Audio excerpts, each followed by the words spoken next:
Dave's dark side soon got the best of him. There's two kinds of drunks. There's happy drunks and there's violent drunks. And I would get violent. He just went like totally psycho on some people in this restaurant and almost caused this big fight. We started to see that he was on the road to killing possibly all of us. Before they even reached New York, James and Lars were listening to other bands' demos, hoping to find a replacement for Dave Mustaine. We're playing tapes in the cab of the truck while he's asleep in the back on some stained mattress. I mean, that was the whole ugliness of that U-Haul trip. Metallica arrived in New York in April of '83. Their first order of business was to rid themselves of Dave Mustaine. All I remember was waking up and then being circled around me, and I just looked up. Wake up, Dave, you know. Get up, you're out of the band. And I said, what, no warning, no second chance? It was almost like execution style. We just walked in, woke him up, fired him, grabbed him in his shit and took him down to the bus stop, and the whole thing took, 45 minutes. It does sound pretty bad, wake up, bye, but it really had to happen that way. The breakup was hard on everybody. I remember this like it was yesterday. I was sitting in the back of James's pickup when they drove me to the bus station, and I looked at James, and he was weeping. We were brothers up to that point, and then something had pulled us apart, and we knew it had to continue that way, so it was emotional for all of us. I'd seen my dad in a coma and dying, and this was probably more harmful to me than anything I'd ever been through. Dave spent the next 4 days on a bus bound for Los Angeles, seething over his expulsion. I hated him. I was so mad at them, and I figured I need to regroup and I need to start over again because now I'm going to get revenge. Part of the whole reason why I formed Megadeth was to get back at them. To the destroyer, we'll cut you down! Man, here it is. The birthplace of Megadeth. Mustaine's challenge to Metallica began coming together just 2 months later in his Hollywood apartment complex. That was Dave Mustaine's apartment right up there. There was some guy living underneath me. And I was living right down below. And he was playing bass first thing in the morning, full blast. It was Running with the Devil by Van Halen. So I was sitting there going, bum, bum, bum. I have nothing against Van Halen, but that's the most horrible bass line to listen to if you're hungover. Bum, bum, bum. And all of a sudden, I hear this flower pot come smashing down onto my air conditioner. And I hear this guy yelling, "Shut up! Shut up! Shut up!" And it stopped. The bass player was 18-year-old David Ellefson, a native of the tiny town of Jackson, Minnesota. David had his sights set on rock stardom before he'd graduated middle school. He formed a little group, probably about 13, 14 years old, and played on the front porch.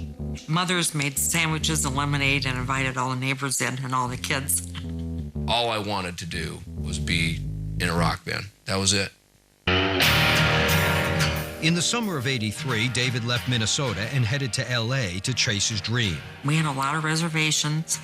People would say, how can you let him go out to L.A.? That's where they're going to do drugs, they're going to do this and that and the other. But we thought, well, he was going to school, and we just had to kind of trust along the way. I told my parents, well, look, there's a school out there called Musicians Institute, and maybe I'll go there. Although he was accepted into the school, David would never take a class because within days, he collided with Dave Mustaine. Well, these neighbors aren't too friendly here in California like they are back in Minnesota. I hear this on my door, and I open the door, and there's these two kids. Gives me this kind of like condescending look. The infamous Mustaine snarl. And they go, hey, you know where to get some cigarettes? And I went, yeah, down the street at the liquor store, and slams the door in my face. Hey, are you old enough to buy beer? And I said, now you're talking. We hooked up and went down the street, got a case of Heineken. The rest is history. That's how David Ellefson got in the band. Mustaine quickly took Ellefson under his wing, introducing him to hard drugs and a frantic musical style. He was playing this stuff, and I was just, I was mesmerized. I was like, I have never heard anything like that before. That is cool.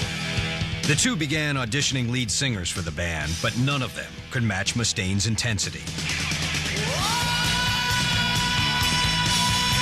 Dave was driven, you know? I mean, you can almost say that he is possessed in a way. I remember the night that Dave just said, you know, fuck it, I'm just gonna sing, you know?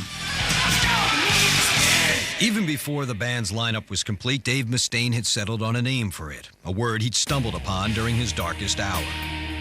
When I came home from New York in the bus, there was a handbill. I was writing lyrics on the back of everything. I'm bored, so I flip it over, and it's from Senator Alan Cranston, and he says, "The Arsenal of Megadeth can't be written." I thought, great song title. So I write the song Megadeth. But the song turned into Set the World Afire. Megadeth minus 1A became the name of the band. I remember calling home to talk to my parents, you know, because in Minnesota they talk like the people from Fargo, you know, so they're like, "Oh yeah, what's the name of the band?" And like, Megadeth. Oh, yeah, you know, Megadeth. Here we go. Buzz about the formation of the new band ran rampant throughout the metal underground. The network started to spread information, and it spread like wildfire. We would get letters from all around the world. And I remember all these kids writing, "Man, it's gonna be fast, it's gonna be fast, it's gotta be fast." And one day we go to rehearsal and everything's bumped up about 20 beats per minute. Next thing you know, we're a speed metal band. I mean, it happened like that. Now Megadeth needed to add to their numbers. In November '83, jazz fusion vet Gar Samuelson arrived for an audition and made a searing impression. The guy comes, and he falls asleep with a cigarette in his hand, and it burns right clear through his fingers, and I thought, this is rad. Behind the drum set, it was just like he was like a praying mantis or something, you know? And you just could not see what he was doing. It was something to watch him play. Gar's fluid playing lended a sense of order to Dave's outrageous riffs. And as the band began playing gigs, the metal audience was all too ready for the man too maniacal for Metallica. Well, here I The people in the audience were just freaking out, man. I mean, Dave could have told them, "All right, go out on the street right now and kill the first person you see," and they would have, you know? That's the kind of vibe it was. Guitarist Chris Poland, who'd played with Gar Samuelson in a jazz band, instantly went backstage and asked in to Gar's new group. They gave us such an unpredictable chemistry, not only because of the drug part, but because of the playing part. Chris is an amazing guitar player, could play circles around me, and he wanted to be in the band, and that was the first real lineup. It was Gar, Chris, David Ellefson, and myself. With his lineup complete, Dave Mustaine was finally ready to answer Metallica with a band of his own. And people were just frantic. I mean, it was just like electricity. I'd never seen anything like that. No one ever reacted to music like that. Next, Megadeth on a rampage. It was no bad boy image, man. We were just out of control.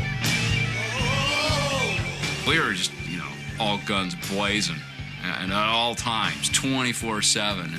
And later, Dave Mustaine gives in to the needle. I finally realized that, you know, the jig's up. I've lost this battle. I'll never win.